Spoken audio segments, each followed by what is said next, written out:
we want to find the volume of the solid that results from revolving the region enclosed by y equals x and y equals x squared around the x-axis. All right, and so the first thing that you want to do when you have a problem like this is to draw a graph of your region. And so I'm going to draw the y-axis here, and then we will draw our x-axis, and I will label them. So here is the x-axis, and here is the y-axis.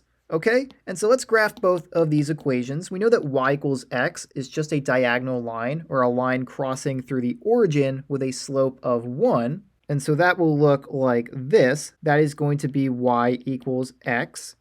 And then for y equals x squared, we know that x squared is just a parabola that points upwards where the vertex is at the origin. And so that will look something like this. All right, so that will be y equals x squared. All right, and so the volume of the solid that we want to calculate is going to result from revolving the region enclosed by these two functions around the x-axis. So this region right in here that is between these two functions is the region that we are going to revolve around the x-axis. And so I'm going to draw this little arrow here so that we know that we are revolving around the x-axis. And then I'm also going to shade in this region that we are working with.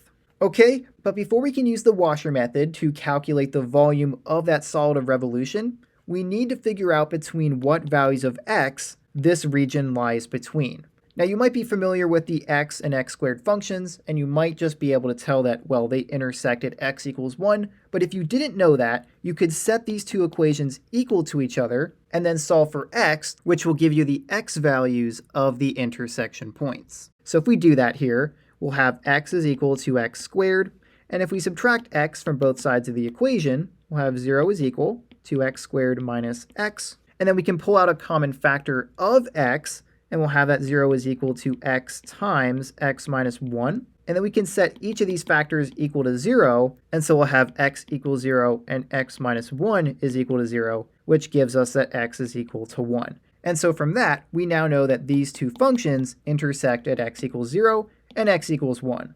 And so this would be x equals 0, and this would be x equals 1, and so I'll label that as 1 along our x-axis.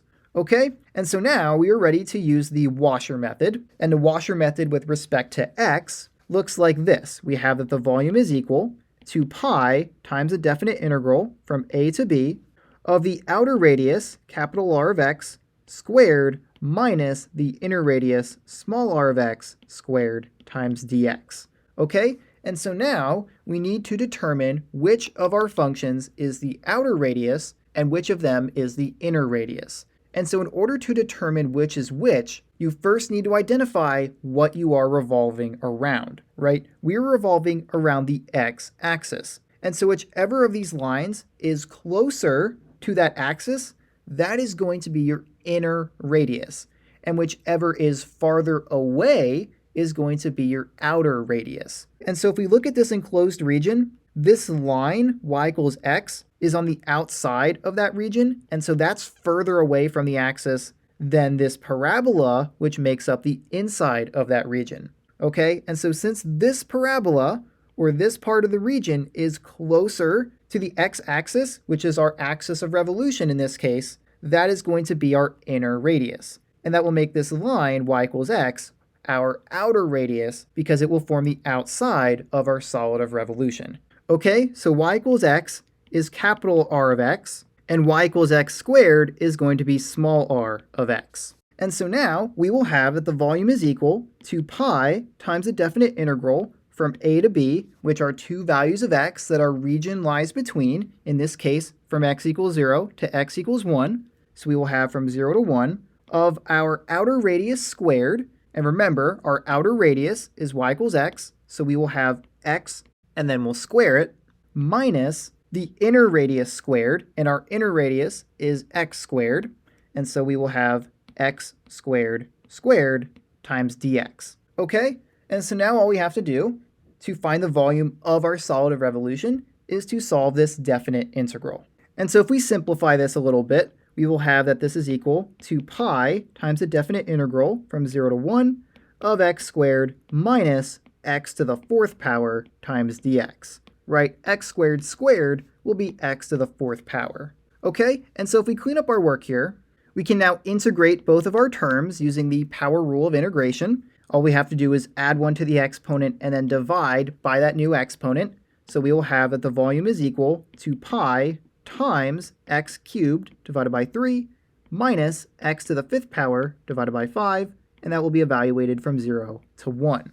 All right, and so now all we have to do is plug 1 into this expression and then subtract plugging 0 into this expression. But note that 0 plugged into both of these terms is just going to produce 0, so we're just going to be subtracting 0. So all we have to do is just plug in 1 into this expression.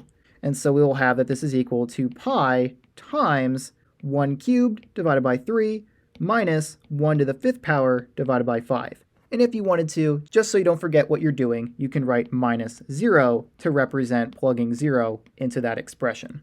Okay, and so this will be equal to pi times 1/3 minus 1/5, which you can either plug that into your calculator, or if you're familiar with working with fractions, you can get a common denominator. In this case, you're going to want to get a common denominator of 15. And so if we clean up our work here, we could rewrite 1/3 to be 5/15, and then 1/5 will be 3/15, and that will be equal to pi times 2/15, which is equal to 2 pi divided by 15.